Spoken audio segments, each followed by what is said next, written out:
हूँ आशिमा त्यागी। दोस्तों जरा सोचिए कि आप एक छोटे से गांव के स्कूल टीचर हैं और बच्चों को पढ़ाते हैं, गांव की मस्जिद में नमाज पढ़ाते हैं और एक आम भारतीय नागरिक की तरह ईमानदारी से अपनी जिंदगी बिताते हैं, अपनी जिंदगी को जीते हैं, अपने घर परिवार का भरण पोषण करते हैं। ना किसी संगठन से जुड़ा, ना कोई आपराधिक रिकॉर्ड, लेकिन एक दिन अचानक एक आप भयानक हादसे का शिकार हो जाते हैं। पाकिस्तान की तरफ से हुई बमबारी में आपकी मौत हो जाती है और उसके बाद जो होता है वो मौत से भी ज्यादा डरावना होता है, ज्यादा भयावह होता है। देश की प्रमुख न्यूज चैनल्स की हेडलाइन में आप आतंकवादी घोषित कर दिए जाते हैं, बिना किसी जांच के, बिना सबूत के, बिना सरकारी किसी पुष्टि के, सिर्फ इस आधार पर कि आपका नाम मौलाना इकबाल, नाम मैं कोट कर रही हूं, मौलाना इकबाल, आपकी दाढ़ी है और आप मुस्लिम, यही गुनाह है। आपकी मौत को भी शक की नजर से देखा जाता है, जैसे आप दुश्मन की तरफ से, जैसे आप इस देश के थे ही नहीं। सवाल तो दोस्तों ये है कि क्या अब भारत में मरने के बाद मुसलमानों को सफाई देनी पड़ेगी कि वो आतंकवादी नहीं है? आज इसी मुद्दे पर बात करेंगे, एक ऐसे ही शख्स के बारे में बात करेंगे, बताऊंगी मैं आपको आगे, लेकिन उससे पहले आप लोगों से अपील कि इंसाफ की आवाज को बुलंद करने के लिए और सच्ची पत्रकारिता के लिए हमारा सहयोग करें। साथ ही डिस्क्रिप्शन में दिए गए लिंक को ओपन कर ज्वाइन बटन दबाकर आप सीधा जुड़ सकते हैं। तो ये संवाद जारी रहे, इसके लिए आप हमारा यूं ही सहयोग करें। तो अब आते उस शख्स पर, मौलाना इकबाल जम्मू कश्मीर के पुंछ जिले के एक गांव में एक साधारण शिक्षक थे, पढ़ाते थे। वो बच्चों को कुरान, अरबी, उर्दू पढ़ाते, साथ ही गांव के बुजुर्गों और नौजवानों को समाज और धर्म के प्रति सजग रहने की सीख भी देते।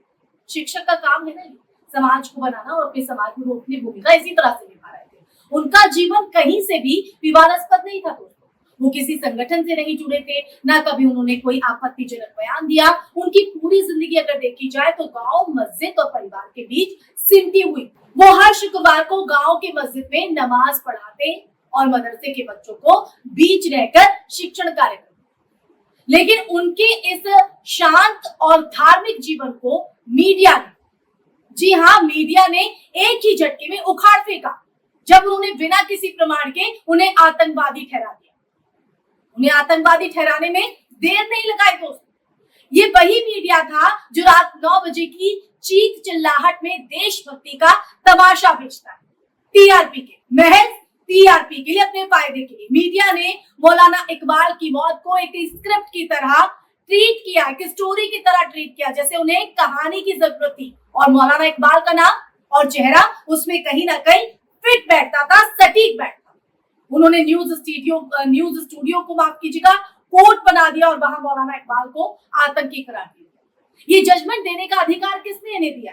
उन्हें ये पूछने की जरूरत नहीं पड़ी कि मौत कैसे हुई, कहां हुई और क्यों हुई, और इसका असर उस परिवार पर क्या पड़ेगा। बस एक नाम मौलाना, बस एक चेहरा दाढ़ी वाला, बस एक लोकेशन एलओसी के पास, और इन्हीं 3 तथ्यों के आधार पर उन्हें आतंकवाद से जोड़ दिया गया। ये वो दौर है जहां मीडिया तथ्य नहीं, कहीं ना कहीं फिक्स नैरेटिव दिखाता है, फिक्स नैरेटिव, जहां स्टूडियो में बैठे एंकर खुद जज बन जाते हैं और भारत के संविधान को ताक पर रखकर किसी को भी गुनहगार ठहराते। कौन है आप? किसने यह हक दिया है आपको? मैं देश की मीडिया से सवाल कर रही हूँ। मौलाना इकबाल की पत्नी ने अब इस हमले को न सिर्फ व्यक्तिगत अपमान बताया है, बल्कि इसे एक सामाजिक अपराध भी बताया है। उन्होंने 10 करोड़ रुपए का मुआवजा मांगा, लेकिन अगर देखा जाए तो ये रकम उनके लिए पैसों का मामला नहीं है, ये इज्जत का मामला है। ये उन बच्चों का मामला है जो अब स्कूल में आतंकी का बेटा कहकर चिढ़ाए जाते हैं। ये उस गांव की महिलाओं का मामला है, जी हाँ, उस गांव की महिलाओं का जो अब उनकी पत्नी को शक की नजरों से देखती है।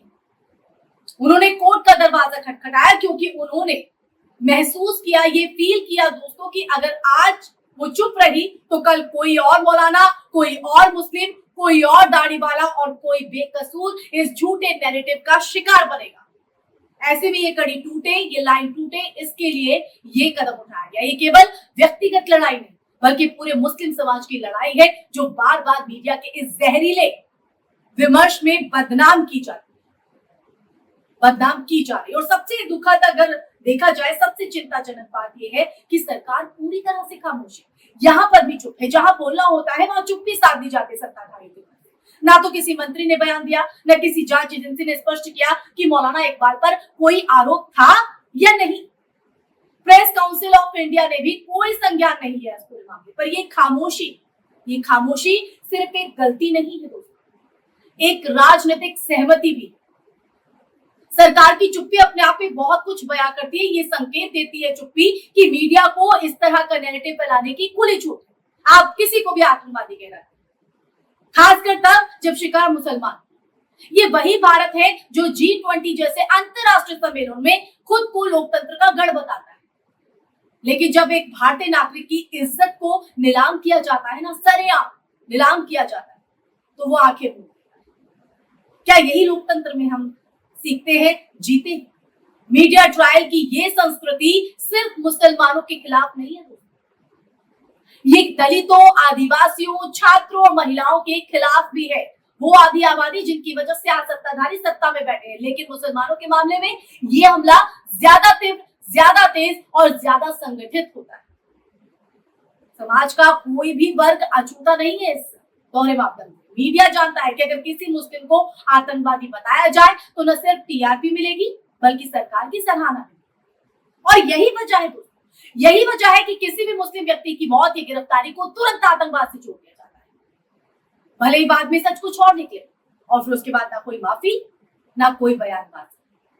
लेकिन तब तक देर हो चुकी होती है जब सब कुछ झूठ निकलता है, व्यक्ति की इज्जत बर्बाद हो चुकी होती है, उसका परिवार बिखर चुका होता है।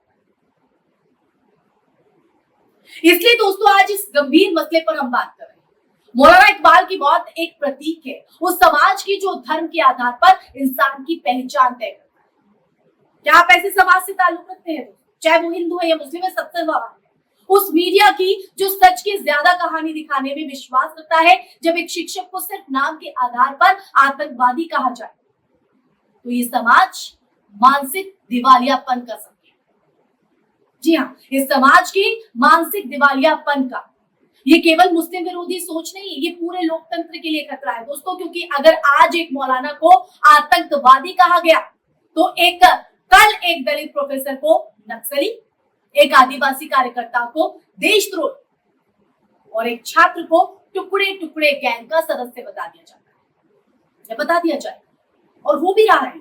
ये सिलसिला तब तक चलता रहेगा दोस्तों जब तक जनता सवाल नहीं पूछेगी, आप और हम सवाल नहीं पूछेंगे। हमारे पास अब दो ही विकल्प है दोस्तों, या तो हम चुप रहे, इस मीडिया ट्रायल की संस्कृति को बढ़ावा देते रहेंगे कि वो किसी को भी चाहे आतंकवादी करार दे, या फिर हम सवाल करें, विरोध करें और कानूनी रास्ते अपनाएं।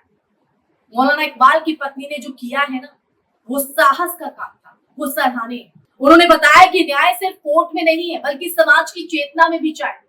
उन्होंने एक उम्मीद जगाई है कि झूठ और नफरत, जी हाँ, झूठ और नफरत के खिलाफ लड़ाई अब भी खत्म नहीं हुई। हमें उनके साथ खड़ा होना चाहिए, उनका साथ देना चाहिए, सिर्फ इसलिए नहीं कि वो मुस्लिम है बल्कि इसलिए भी कि वो भारतीय नागरिक है।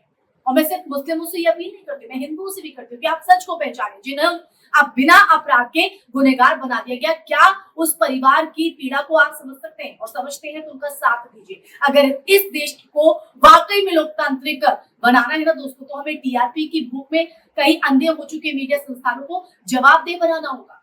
हमें प्रेस काउंसिल, सूचना मंत्रालय और कोर्ट के स्तर पर लड़ाई लड़नी होगी और इसमें हमें उस पीड़ित परिवार का साथ देना होगा। हमें सोशल मीडिया पर झूठ फैलाने वालों को एक्सपोज करना होगा और सबसे जरूरी तो दोस्तों ये हो जाता है कि हमें अपने अंदर की इंसानियत को जिंदा रखना होगा, उसे जगाना होगा और हमें याद रखना होगा कि कोई भी इंसान सिर्फ उसके मजहब से नहीं, उसके कर्मों से पहचाना जाना चाहिए।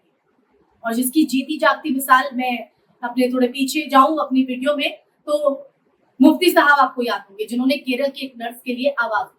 आज मौलाना इकबाल की आत्मा हमसे सवाल कर रही है दोस्तों कि क्या उनकी मौत के बाद हम चुप रहेंगे? क्या हम उस नफरत की राजनीति का हिस्सा बनेंगे जिसने उसे जीते जी आतंकवादी बना, या हम उस इंसाफ की लड़ाई में शामिल होंगे जो सिर्फ मौलाना इकबाल नहीं बल्कि देश के हर निर्दोष के लिए जरूरी है।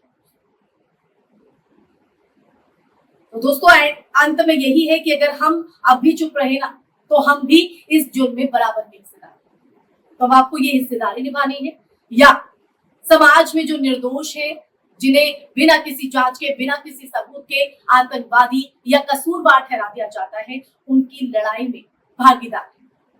तो ये आप तय कीजिए।